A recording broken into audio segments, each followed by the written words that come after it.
If you've been named executor of an estate in California that includes a home, there's something most people don't find out until they're already in the middle of the process.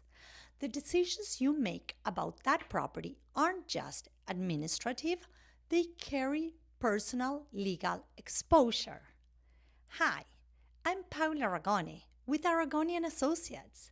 We have helped hundreds of families across Orange County, from Newport Beach to Yorba Linda and Huntington Beach, navigate complex real estate transactions, including buying and selling at the same time, downsizing, upsizing, estate sales, and probate situations. Strategy is what we do. Here's what that actually means.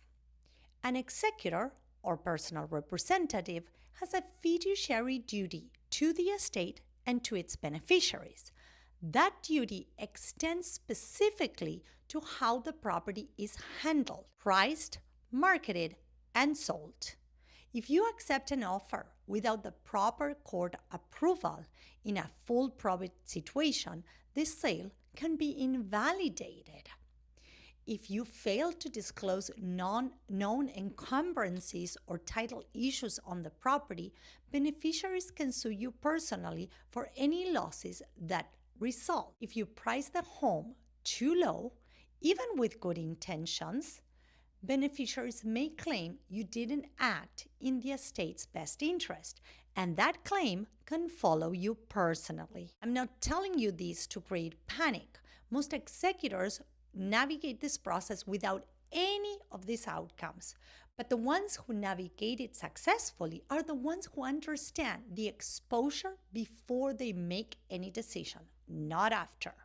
There are also real protections built into California law worth knowing. Probate sales in California are inherently as is.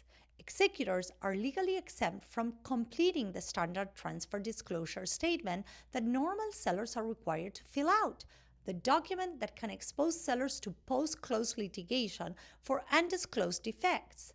This is meaningful and a great protection that most executors don't know they have.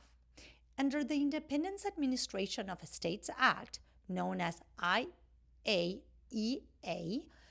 a personal representative with full authority can sell the property without a separate court hearing for every decision.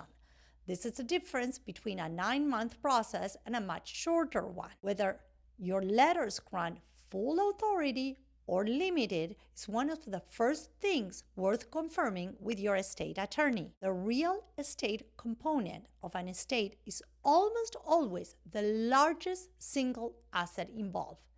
Getting it right for the beneficiaries, for the estate, and for your own protection requires an agent who understands not just the market, but the legal framework these transactions operate within. That's a very specific kind of experience, and it's worth asking about before you sign anything. Share this with anyone who has been named executor of an estate that includes a California property. This is information they need to know before they can make decisions. I'm Paula Aragone, CEO of Aragone and Associates, and I'll see you next time.